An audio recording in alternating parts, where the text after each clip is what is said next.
Welcome to Phillip Island, Victoria in Australia. What a setting we have for this great sporting contest, the Little Penguin Sea to Dune race.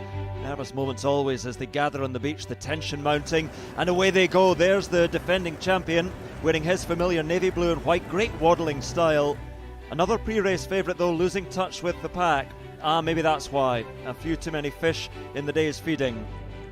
There's a familiar face, Skip McIntyre, 8 times a champion back in the 90s, a very successful coach now, keeping a keen eye on proceedings. This the leading group, 1 or 2 still able to put on a show for the camera, others just ploughing straight over it. Some resorting to shortcuts. Sad that cheating has crept into this beautiful sport. The judges will have a look at that. But up at the front, the pace is relentless, closing in on those sand dunes that will offer a bed for the night. The fatigue starting to tell. Who's got the finishing kick up on the outside? What a turn of pace from that one, whichever one it is. No answer.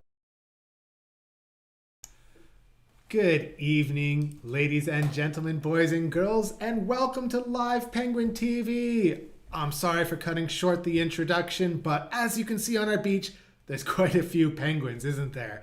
And I thought, is it more important that we hear the announcer talking about the penguin race, or maybe we should actually watch the real penguins coming home live tonight?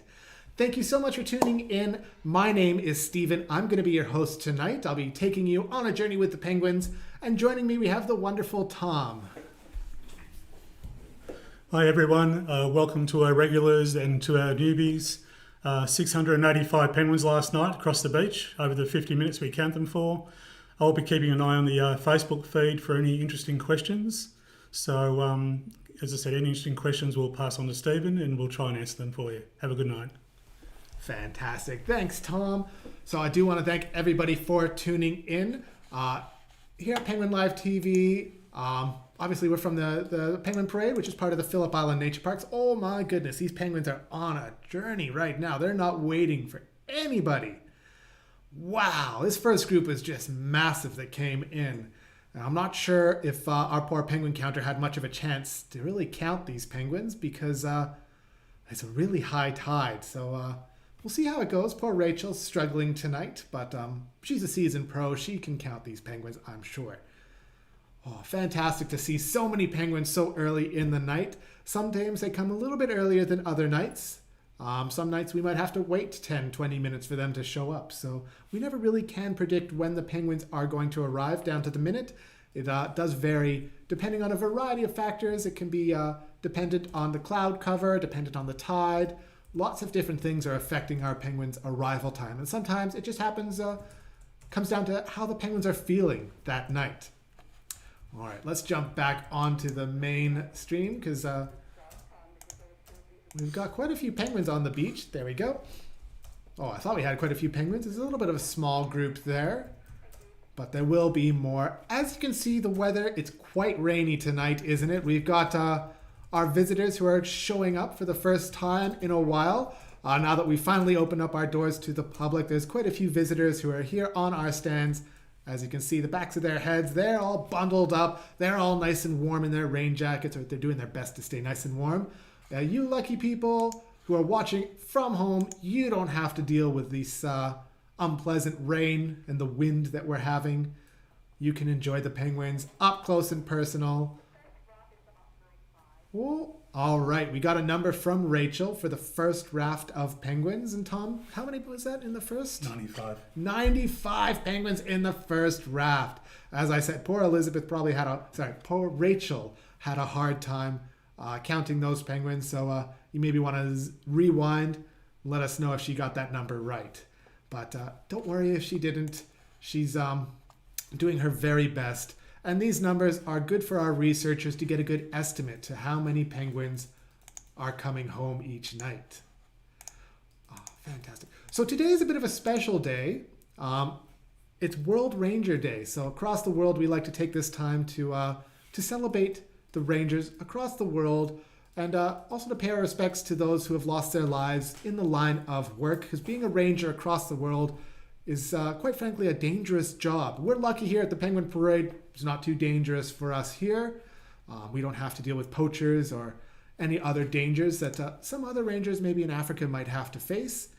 And I believe there's over 120 rangers who lost their lives in the line of work last year.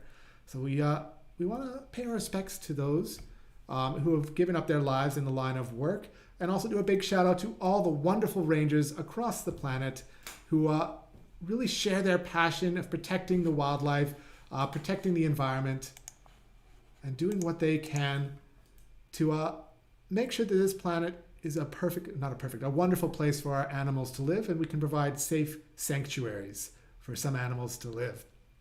And that's what we do here at the Phillip Island Nature Parks. We have the Penguin Parade, which we take care of our little penguins. We have about 32,000 little penguins who call Phillip Island their home. They don't all use this one beach. They're across the island and across this peninsula. It's quite a large area of land that they use.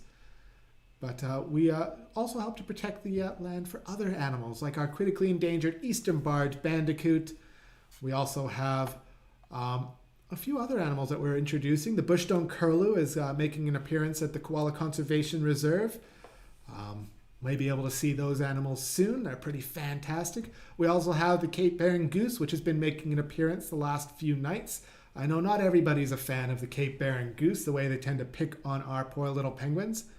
I might just have a look around to see if that goose is anywhere nearby.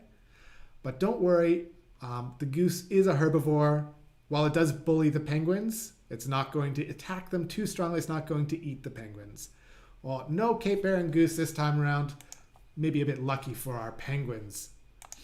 All right, fantastic.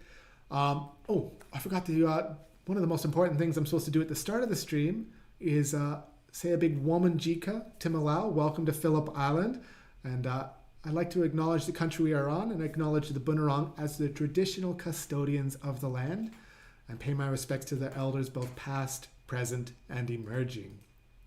Bunurong have been teaching us so much about Phillip Island, so much about the wildlife and the flora and the fauna on Phillip Island, and it's been invaluable to have a working relationship with them so that they can teach us a lot of the things that they've known for millennia. Ooh, some of these penguins are looking a little nervous, jumping around the rocks. Not sure what's gotten their attention. We never know what would exactly cause penguins to be running around, seeing something a bit scary. Might have been a goose flying overhead, could have been that person's umbrella, and it's a bit garish in color. Maybe they've noticed the bright colors. But there's quite a few things that are present in the environment. Our penguins are coming home later in the evening, so they know it should be safe for them to come home. But at the same time, there's always some animals around that are quite a bit bigger than our penguins and can scare them. All right, before we get to our questions, I know Tom's been reading the comments for some questions. I do want to do one bit of a shout out to Rebecca McAllen in Canberra. We want to give that Rebecca a shout. She has a special affinity with our penguins. And Rebecca, if you are watching, I'm sure the penguins are saying a friendly huck huck to you tonight. So thanks for tuning in.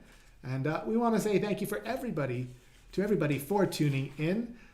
Sharing these penguins with you is quite a bit of fun.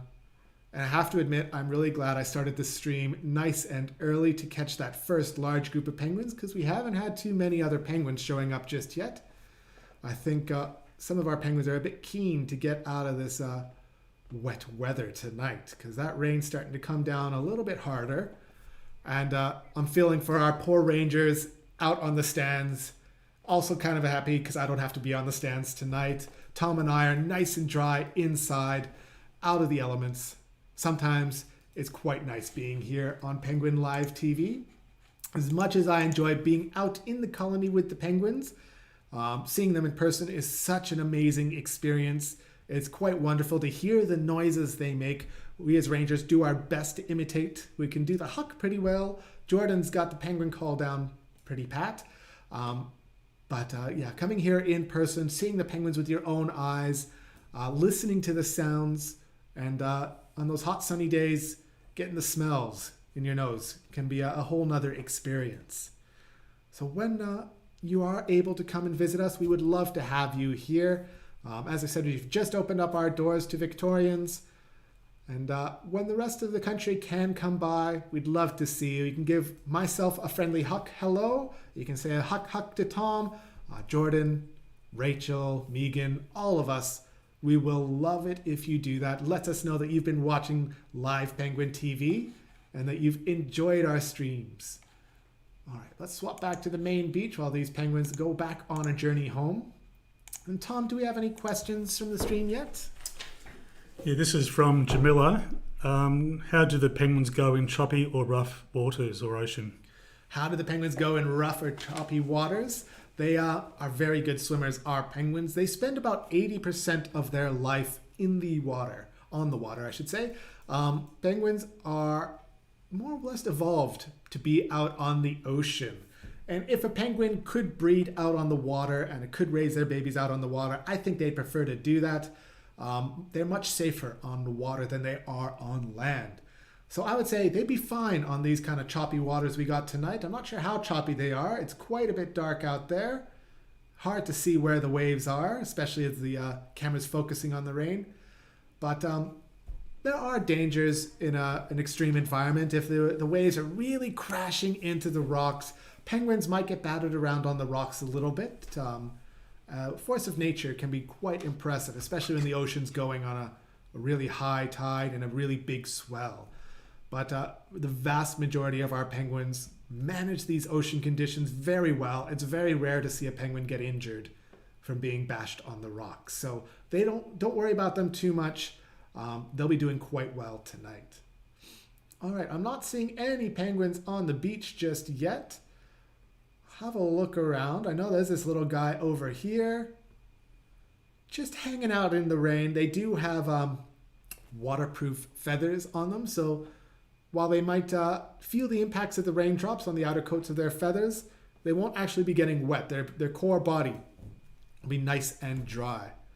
So they're not too fussed spending the night outside in the rain. They'll be singing to each other, carrying on as usual. We've got two penguins there. Let's see if there's any penguins anywhere else. And while I'm scanning around, Tom, do we have any more questions? Yeah, on a similar vein from Simone, do you think that penguins like this wet weather? Do our penguins like this wet weather? That's a tricky one. I'm not sure if they prefer the wet weather. They might do. It's an interesting one. I'd assume other animals don't like the wet weather as much as our penguins. They might be a bit indifferent towards it. But if there are less potential predators around, maybe our penguins would enjoy that a bit more. And I can add to that one. Yeah, what's that, Tom?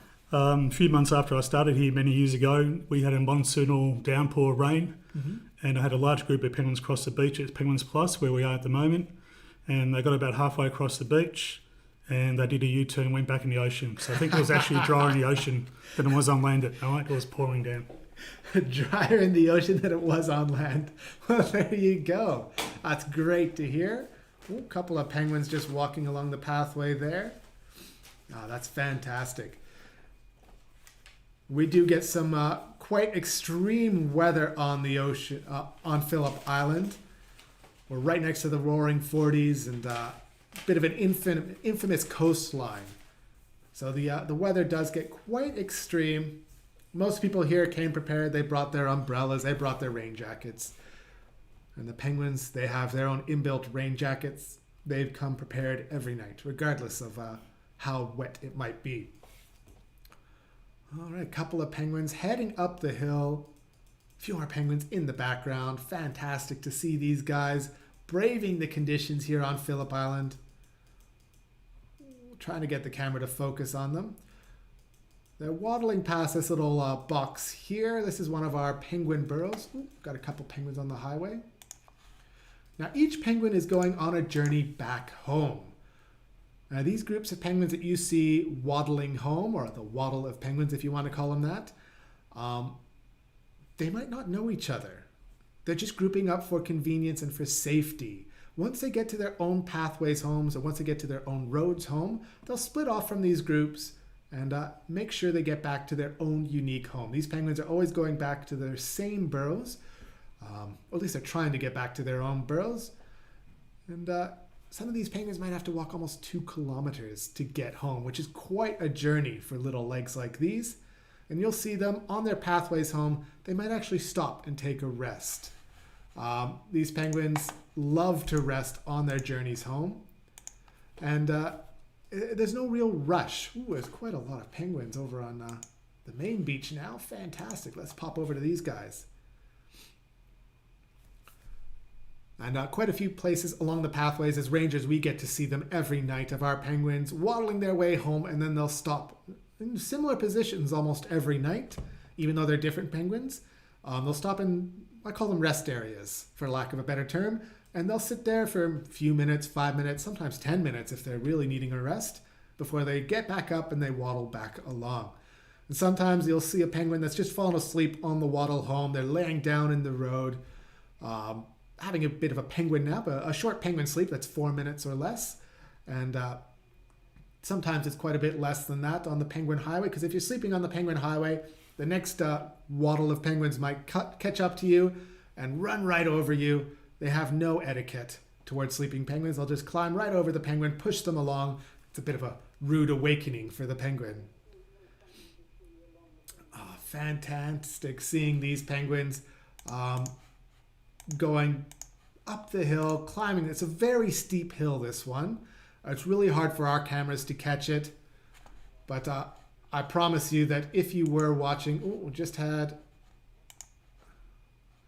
Ooh, see if I can catch these penguins. We'll see if we can catch those penguins going on their journey. There we go. Just got the back of them there. But if you were to try and walk up the hill, the same hill that our penguins are doing, especially in muddy and wet, slippery conditions like this, you'd be falling over a lot. So I'm always really impressed by our penguins. They got these sharp claws on their feet, great for digging into the ground, making sure they have a better grip than my shoes can provide. Oh, fantastic. Lots of lovely penguins tonight. We had the first early group to start with, and now we're getting a few more coming in on these next groups. All right, let's go back to the main beach. You can see a few penguins just waddling their way across these rocks and on a journey home. I was talking about World Ranger Day a little bit earlier. Now, I want to talk about some of the work we do as rangers here at the Penguin Parade, or here at the Phillip Island Nature Parks. We have a large conservation team, and if you were to ask them what their opinion of Phillip Island was, what would come to mind if you talk about Phillip Island, they'd be talking about things like invasive weeds, boxthorn, apple of Sodom, all these invasive plants that are starting to overtake the habitats of our native animals. And they talk about the work they do in trying to get rid of these plants. I have a deep dislike of the plant boxthorn. I believe it comes from South Africa. And in its native habitat, I'm sure it's great. It does not belong here in Australia, but they got these large, sharp spikes. They go right through your pants, right through your shoes, and they just stick in. And when you try and pull them out, they tend to break off, and you get these little barbs stuck into your skin. So when you're trying to get rid of boxthorn, it's fighting back, and it's a real pain to deal with that plant. One of our conservation rangers, Dan Kallstrom, I did a bit of an interview with him a few months ago when we had the live stream going in the past, and he actually has a music band called Boxthorn. And it's a death metal music band, and I think it's a fitting type of genre for that type of plant. It is not a soft and cuddly plant. It's quite painful to deal with, and it's quite important that we do deal with it. That way we can restore the habitats for our native species, including our penguins, but also including our shearwaters. We don't have any shearwaters on Phillip Island at the moment. They're up in Alaska right now. They won't be coming down to Phillip Island until a little bit later.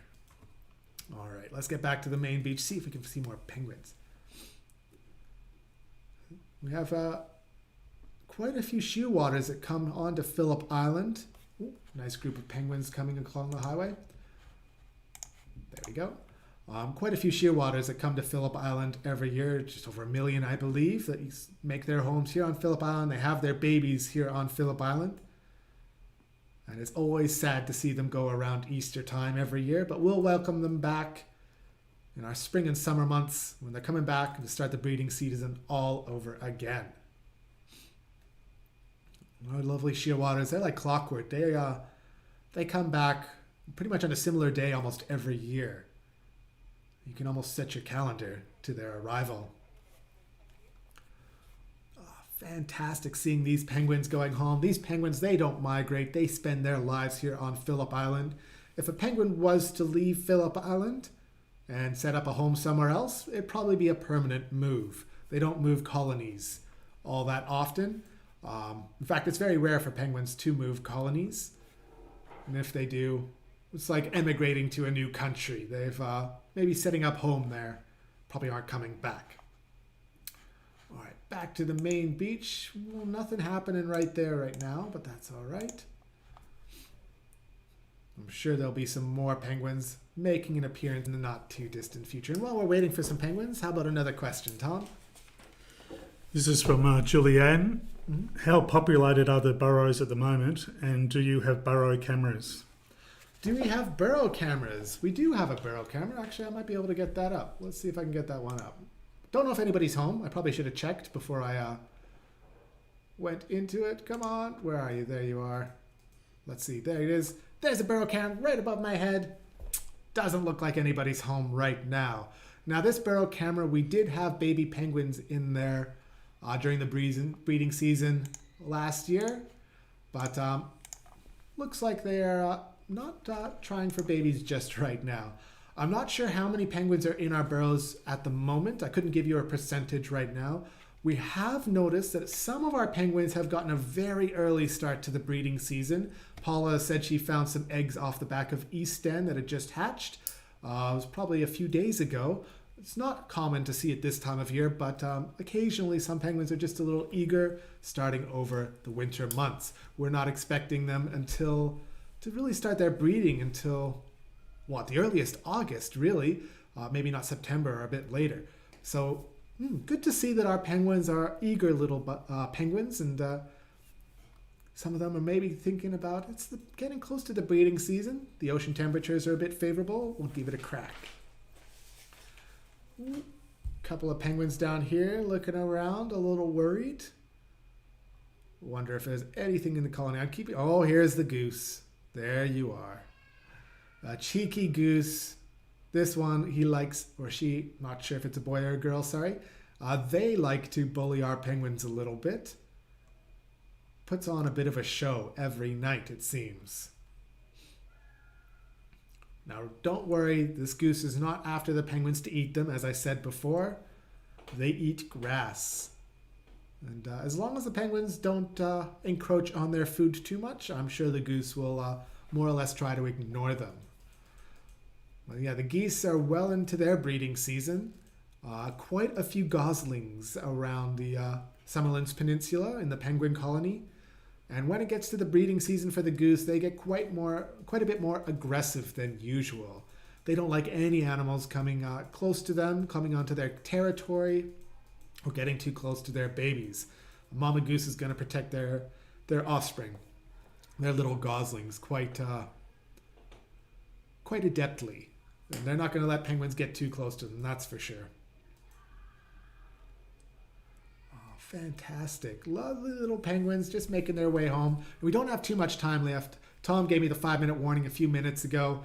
So before we really wrap up, I do want to ask all of you to maybe say thank you to a ranger that you might know in your life for the hard work they do here on World Ranger Day. It is important, the work that rangers do across the planet. We are, a couple of penguins running away from the goose at the bottom of the screen here on the right. The work that rangers do across the planet is to protect the environment, and the environment does need quite a bit of protecting these days. There's a lot of marine debris in the ocean, which I'm sure everybody has been aware of at some point of their life.